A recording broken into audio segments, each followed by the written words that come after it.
क्या तुम्हें पता है कि तुम कितनी बड़ी जंग लड़ रहे हो? तुम यूपीएससी की तैयारी कर रहे हो, तुम्हें आईएएस बनना है। ये जंग इतनी आसान नहीं है। यूपीएससी क्रैक करना कायर और आलसी लोगों का काम नहीं है। यहाँ धैर्य के साथ साथ मजबूत इच्छा शक्ति की आवश्यकता होती है। यहाँ वही लोग सफल होते हैं जो सकारात्मक सोच के साथ आगे बढ़ते हैं। यूपीएससी कोई एक दो दिन की जंग नहीं है। यहाँ सफल होने के लिए हफ्ते, दिन, महीने नहीं बल्कि बरसों लगती है। और सबसे बड़ी बात यह है कि तैयारी के इस लंबे समय में खुद को मानसिक तौर पर फिट कैसे रखें। इस पूरे सफर में धैर्यवान रहना एक बहुत बड़ी चुनौती है। जिन लोगों ने धैर्य बना लिया और आलस पर विजय प्राप्त कर ली, तो समझ लो वो इस जंग में जीत के करीब पहुंच जाएंगे। यूपीएससी एक जंग है और इतिहास गवाह है कि जंग जीतने के लिए एक शानदार रणनीति का होना बेहद जरूरी है।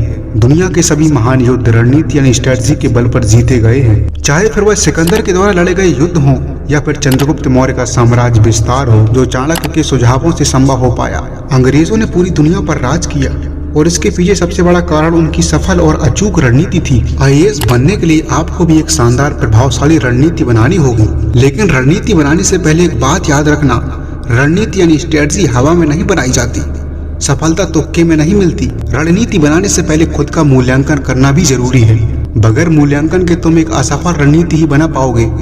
Everyone has skills and talent but not everyone has a strategy. रणनीति वो चाबी है जो कठिन से कठिन कार्य को मुमकिन कर सकती है। दोस्तों, ये बात सच है कि स्किल और टैलेंट बहुतों के पास होते हैं, लेकिन स्ट्रेटजी हर किसी के पास नहीं होती है।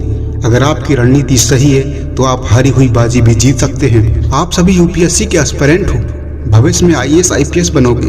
आपके पास रणनीति बनाने की कला होनी ही चाहिए। जब आप आईएएस आईपीएस बनकर प्रशासनिक जिम्मेदारी संभालेंगे तो बहुत सारी चुनौतियां आएंगी, और जब तक आप अपने पद पर रहोगे चुनौतियां और मुश्किलें आती ही रहेंगी। तुम अपनी समझदारी और बेहतर रणनीति के दम पर उन सभी चुनौतियों पर जीत हासिल कर लोगे। तुम्हारे पास रणनीति बनाने की जो कला है, सिचुएशन को समझने और हैंडल करने का जो कौशल है, वह तुम्हें एक सफल प्रशासक बनाएगा। इसीलिए तो यूपीएससी ने तुम्हें चुना है। तुम लाखों लोगों से बेहतर हो, तभी तुम्हें ये मौका दिया गया है, और ये संभव होगा आपकी रणनीति बनाने की कला के द्वारा। इसीलिए अपनी तैयारी के दौर से ही आप रणनीतियां बनाने में माहिर हो जाइए। नए नए एक्सपेरिमेंट करने की कला सीख लीजिए और यूपीएससी क्रैक करने के लिए यूपीएससी के सिलेबस के अकॉर्डिंग एक शानदार रणनीति बनाइए और उसे फॉलो कीजिए और निरंतर अपने लक्ष्य के करीब जाइए। तभी आप लवासना पहुंचेंगे।